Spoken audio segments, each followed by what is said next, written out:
ಮುಖ್ಯ 50 ಜನ ಕಾರ್ಮಿಕರು ಕೆಲಸ ಮಾಡುತ್ತಿದ್ದ ಕೇಬಲ್ ಫ್ಯಾಕ್ಟರಿಗೆ ಬೆಂಕಿ ಬಿದ್ದಿದೆ.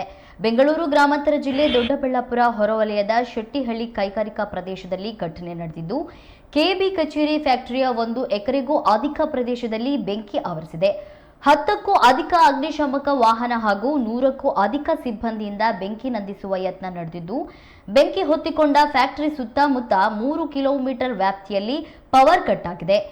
ಇನ್ನು ಎಸ್ಡಿಎಫ್ ತಂಡ ಹಾಗೂ ಅಗ್ನಿಶಾಮಕ ದಳದ ಸಿಬ್ಬಂದಿ ಸೂಕ್ತ ಕ್ರಮ ಕೈಗೊಂಡಿದ್ದು, ಅಕ್ಕಪಕ್ಕದ ಕಾರ್ಖಾನೆಗಳಿಗೆ ಬೆಂಕಿ ವ್ಯಾಪಿಸದಂತೆ ಮುಂಜಾಗ್ರತಾ ಕ್ರಮ ಕೈಗೊಂಡಿದ್ರು.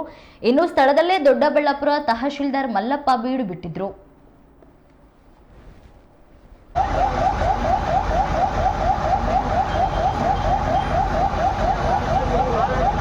ದೊಡ್ಡಬಳ್ಳಾಪುರ ಇಂಡಸ್ಟ್ರಿಯಲ್ ಏರಿಯಾದಲ್ಲಿ ಆಕಸ್ಮಿಕವಾಗಿ ಒಂದು ಕಂಪನಿ ಬೆಂಕಿ ಬಿದ್ದಿದೆ.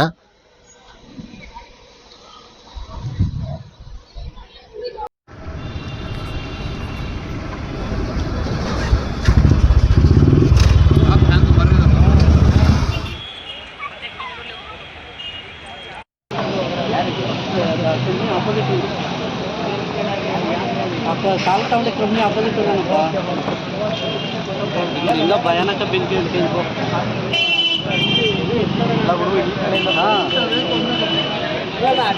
ಅಣ್ಣ